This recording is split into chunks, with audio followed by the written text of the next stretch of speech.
Carole Five, 46 ans, quatrième roman.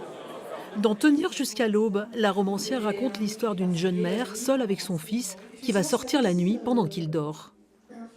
Carole Five nous a reçus chez elle à Lyon, dans la pièce où elle écrit. L'auteur a d'abord été prof aux beaux-arts et peintre avant d'écrire pour la jeunesse et pour les adultes, avant que l'écriture ne prenne le pas sur la peinture. Son héroïne, qui n'a pas de prénom, se retrouve piégée dans sa situation de mère solo. Là, mon héroïne, je l'ai mise dans une situation où elle ne peut pas s'en sortir.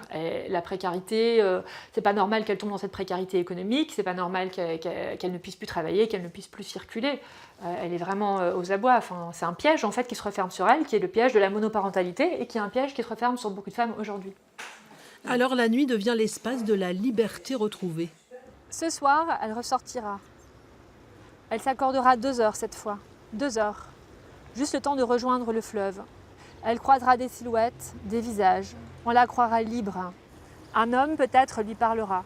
Un homme peut-être la prendra pour une jeune fille. Elle n'a pas changé tant que ça, après tout. Elle se regarde dans le miroir de l'ascenseur. Est-ce que son visage a changé ? Un inconnu ne remarquera rien dans la nuit. Il l'accompagnera quelques pas. Ils échangeront quelques mots, ce sera agréable. Quelques instants, elle pourra être autre chose qu'une mère.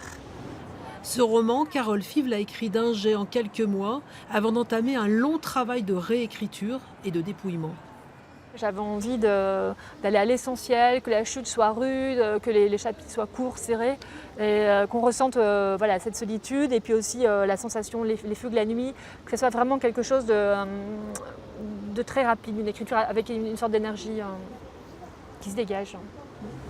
Une histoire loin des clichés et qui parlera à toutes les femmes, mais pas seulement.